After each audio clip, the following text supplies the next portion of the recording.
So the Xbox and the PlayStation are making headlines again. Some people are saying that the Xbox Series X can get hot like a fireplace. Early users praise quiet cooling but express surprise at the amount of heat the console emits. And then for the PlayStation 5, people are saying it runs cool and quiet, according to initial hands-on reports. Now, the difference here is that actually there's a ton of people that are playing with Xbox Series X consoles right now, by the way. Not many PlayStations are being sent out to influencers. So this could be nothing. However, there's a new problem. There's a new concern amongst the journalists on what these consoles could do. And that's right, they could cause more warming of the planet. That's right. I don't know if you knew this, but Microsoft Flight Simulator, okay, when you fly the plane around in the game, you're actually emitting carbon into the real world.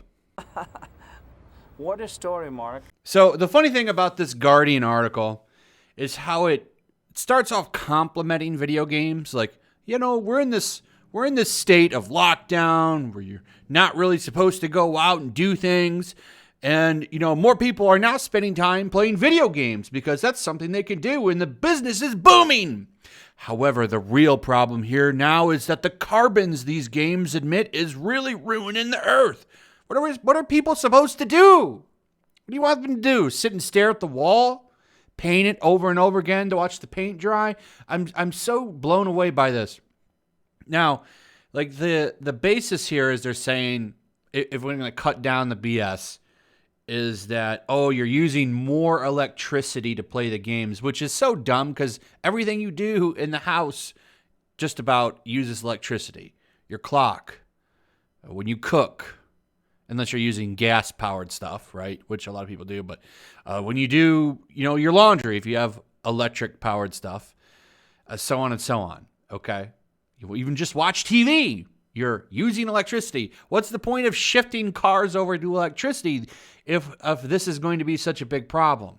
This just blows my mind. But like the point of this article, which makes it so stupid, is it talks about Flight Simulator and flying. Like, my friend on social media flew an Airbus A320 around and is able to go all over the world virtually, but that plane is actually emitting carbon. It sounds ridiculous, and it really just sounds like a big stretch, and it just comes off to me as another attack on video games, which I know a lot of people are tired of. Like, this is the one thing that's keeping people, I would imagine a lot of people, sane, and you still feel like you're doing something, I would imagine. But hey, let's go after the games too, because listen, fun in today's day and age is not allowed.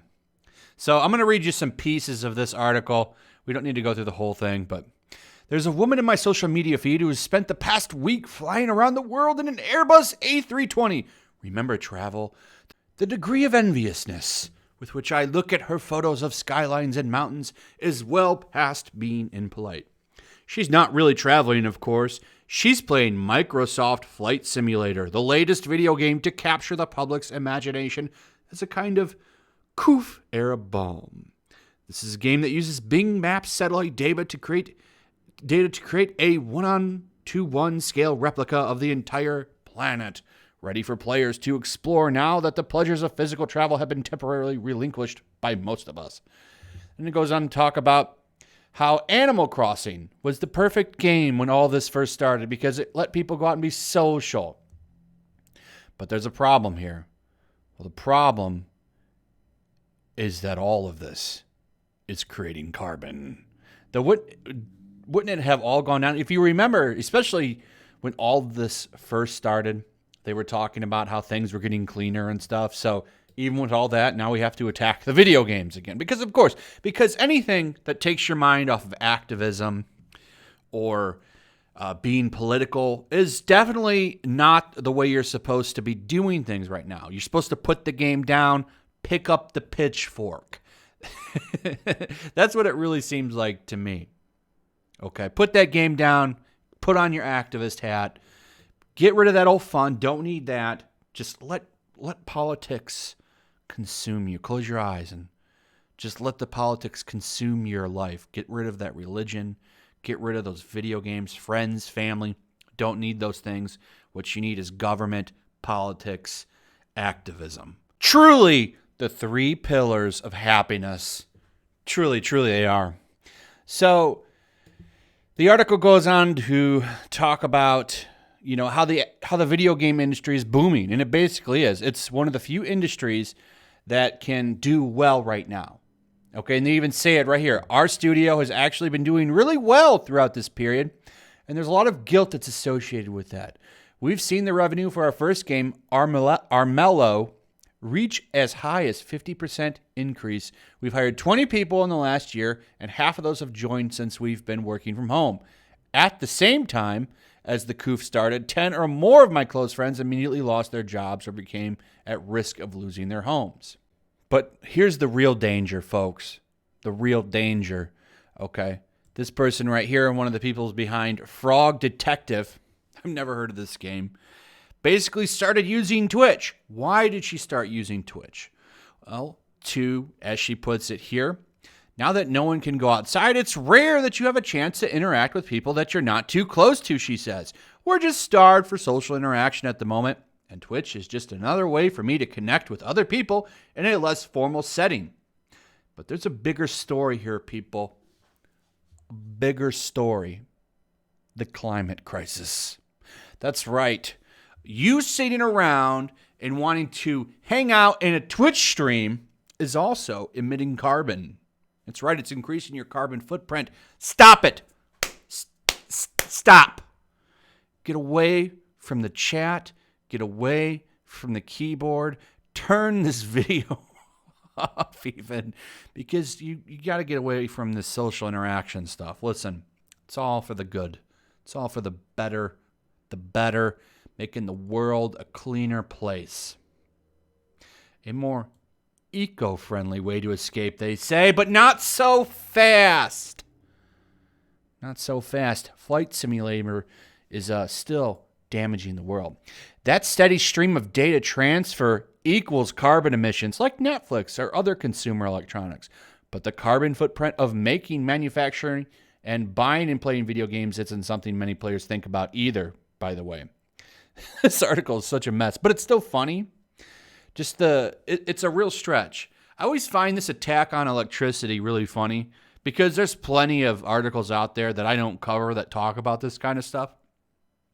And what's funny about it is it's like, aren't we moving cars to this? And I've been saying this for a while. I don't talk about this really in the videos because it's just not something that I really want to make the channel focused on.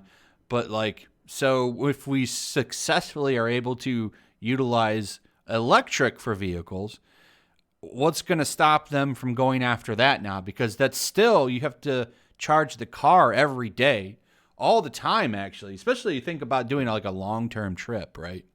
You're going to have to stop multiple times for electricity. It's like, so where does this end? Are we just not going to be able to travel anymore?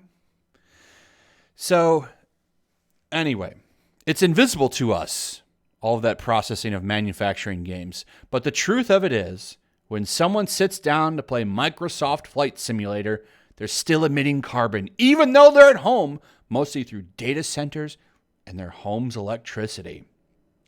Abraham's central point is a striking one. Video game planes emit real carbon.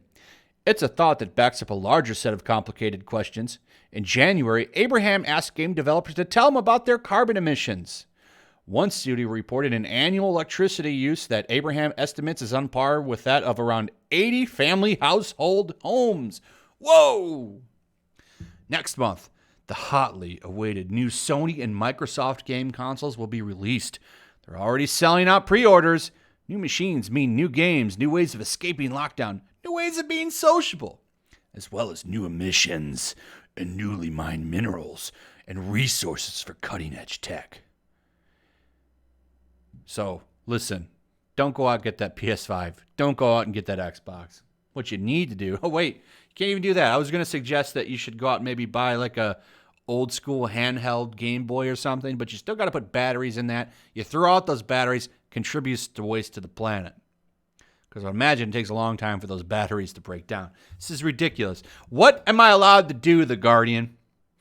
What am I allowed to do to have fun, to escape? What kind of escapism do you suggest that I do that you can't attack regularly on your stupid website? What do you suggest I do for fun? Because you can't even just sit at home now and play video games without getting Greta Thunberg mad. It's so ridiculous. And this will go on deaf ears, but the ideas in here are stupid. Oh, you're flying that person I watched fly around and her Airbus A320 in flight simulators, making the world a more polluted place. GTFO. Anyway, let me know what you guys think about all this. I'd like to hear your thoughts. Also, if you would, please like and share the video. Make sure you're still subscribed. Subscribe if you're new. Hit that notification bell. And I'll see you guys on the next one. Peace. Also, if you want to help support the channel, check out my Teespring store. There's a link in the description. You can find some merchandise in there that you might want to check out.